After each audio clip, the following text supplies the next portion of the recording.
Hey guys, MotorCarNut here, and today we're going to be replacing a wheel bearing on the rear of a Subaru 2013 Forester.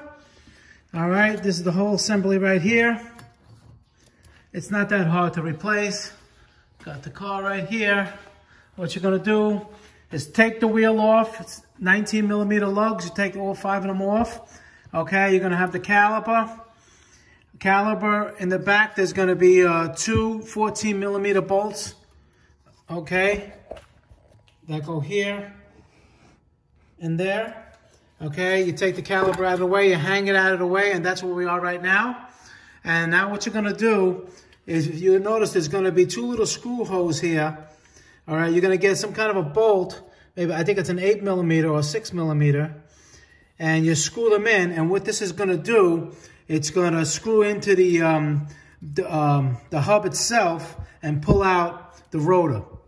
Okay, so you're going to screw both of these in to pop it out. You really don't want to keep banging it to get it out. You can tap it, but you don't hit it like with a sledgehammer. Okay, so let me just hang this caliper and we'll continue from there. So I just moved mine out of the way over here, as long as you just don't want no stress on the rubber hose, I mean.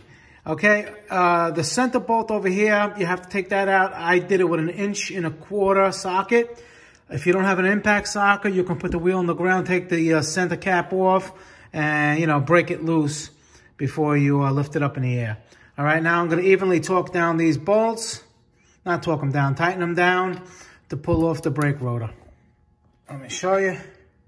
Go like this. A little bit there.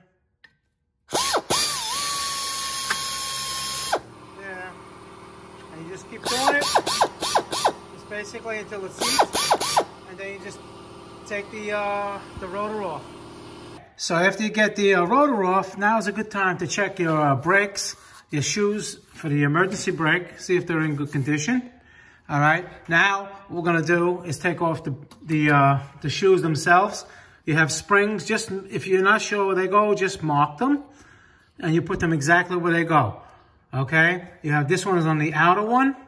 So you take this one off first, then you take this one off, and you could just lay it on a piece of cardboard the same way you took it off. And the adjusters here, same thing, it's gonna be a little spring. Okay, just make sure you put it back the same way. And these is basically what you do is you see how it is over there? All right, you push it in and you turn it until they line up and it pops out. You see the fastener right here? It's like a cross. Okay, you push it until it's in line with the hole in the back, so they come out. It's going to be a little clip and a little spring and a little pin in the back. And you're going to do that on both sides. And over here you got another spring. Okay, so what you can probably do, maybe you can leave this one on. I'm going to see, I don't think so, because there is a cable. Now the cable's on the, let me see what the cable is. All right, let me take it off, as usual, and show you what I did. This way you get a better idea. It's going to be a little piece here, and you see? This is the other one. See how it goes? It goes in here.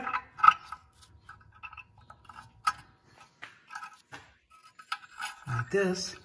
And then I used a lock wrench, and you just grab with a lock wrench and put it on this one, and then you do the same thing with that one. So when you take them off, you take them off, you take this off, you put it on a bench the way you took it off. You know, nice and easy. All right, just wanted to show you these. All right, it lines up there. Okay, so when it's like that, it's gonna be like this when you push it in. So you grab it with there's a tool for this, but you can just use pliers like this. You just grab it on the edges, all right, and you just push it down and you turn it until it comes out. You see what I'm saying? Okay. Now when you turn it in the back, you're gonna see the hole. You can put your finger there to hold it so the little shaft doesn't turn, and you just take them right out. And to get the emergency cable off, you get a lock wrench again, you push up the spring, This way you can just take this out and she'll come right out. Okay, so basically this is the components. All right, you can stop the video and make sure everything, this is exactly how it goes back. Okay, this goes in these slots right here. And here is where this goes, like this.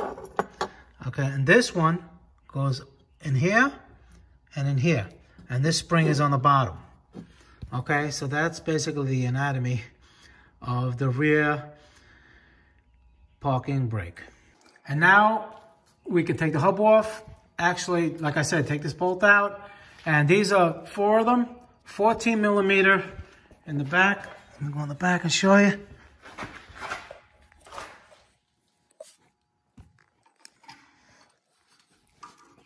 They're in here. 1, 2, and on the other side, 3, 4. You gotta take those out, and then this whole unit's gonna pop out. And here's the bolts. There's 4 of them. And there's where they go, okay? So now we're gonna just tap this thing out, and hopefully we won't have any rust problems. Okay, I got it off, but man, it was a big problem. There's so much rust in here that I had to actually get a wedge behind. I mean, you could hit it with a hammer. Yours may come off. This goes like this, right? Now, behind here, I took a wedge and wedged the seam out over here. See the big the backing plate, this thick part? And wedged it here a little bit. And then went on the other side over here. Well, you see in the back over here. And I wedged it out over here with a chisel. All right, little by little. Because hitting it with a hammer, it wasn't doing it. Let me see. This was so, it was like almost welded in it. It's like you could have took the bolts out and drove to California, it wouldn't come off. All right, it was just bad. So look how much I hit it. You know, I don't mind because I was getting rid of it, but I mean, replacing it, but smashing it, it wasn't even moving.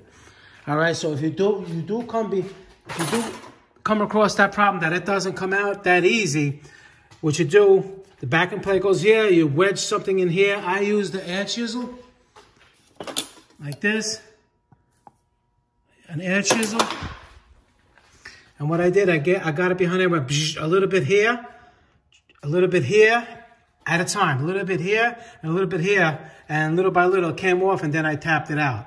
Now, another note, and I just broke something because I'm not perfect either. The ABS sensor, all right, see it goes in here, right here. I broke it, so I'm gonna just show you,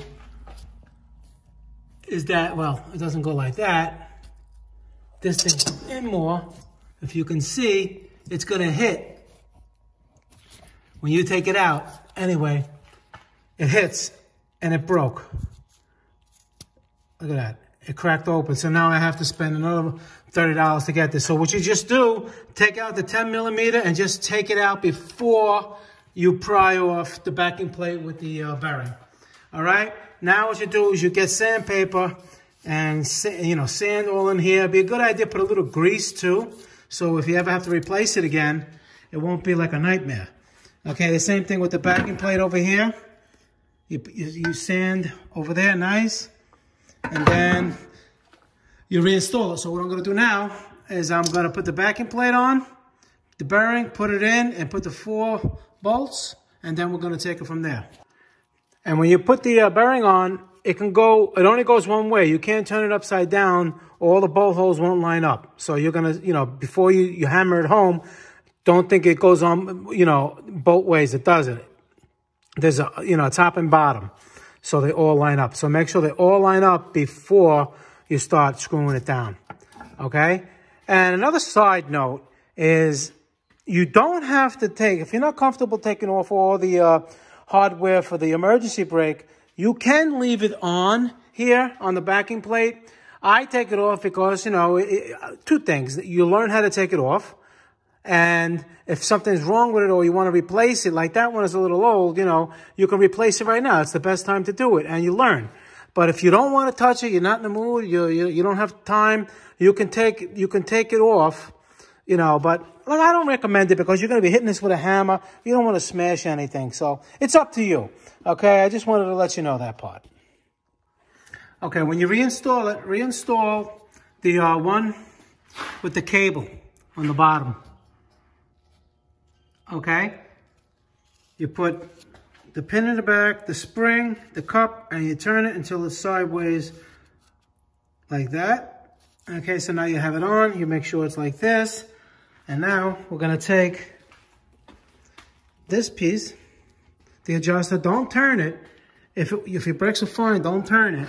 And this is going to get installed here, like that. And it's going to go, the other end's going to go there, like that. But first, let's install the other shoe. Okay, you put it, the adjuster, and there's a little square slot there and a little square slot there in the shoe. Then you put the spring, like I told you, don't turn this because you're going to be moving it in and out. All right, and then you put the spring, it goes from there to there to keep it nice and tight. Then you go on the top, open it up a little bit, and you feed this other one in here. You see this one? With the spring goes like this, and this part rests on the shoe, on that area, and this one is the same way. It's flush here because it's got a little lever over here that goes to the cable. Okay, and this stays like this. You make sure it's like that.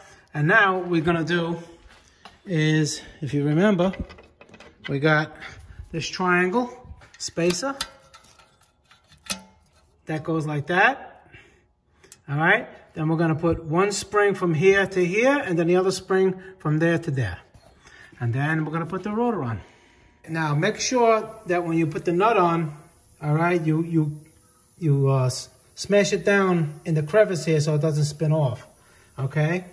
And put the caliper on, tighten it up, make sure your brakes are all fine before you go on any kind of a serious, just test drive it first before you go on any kind of trip or whatever.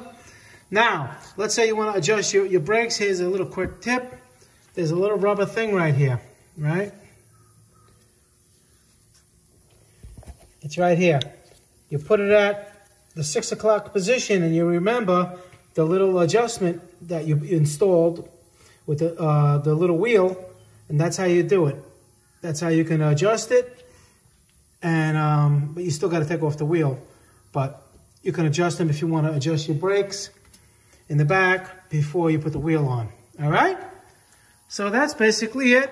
I just got to order this that I broke, and the job is complete. You save yourself a couple $100. All right, guys, MotorCarNut, please subscribe, hit the like button. Any questions pertaining to the video, leave it below. I answer all my questions. I try to help everybody out. And I'll see you guys in the next video. I really appreciate all the comments and everything and all the feedback. All right, guys, thank you very much.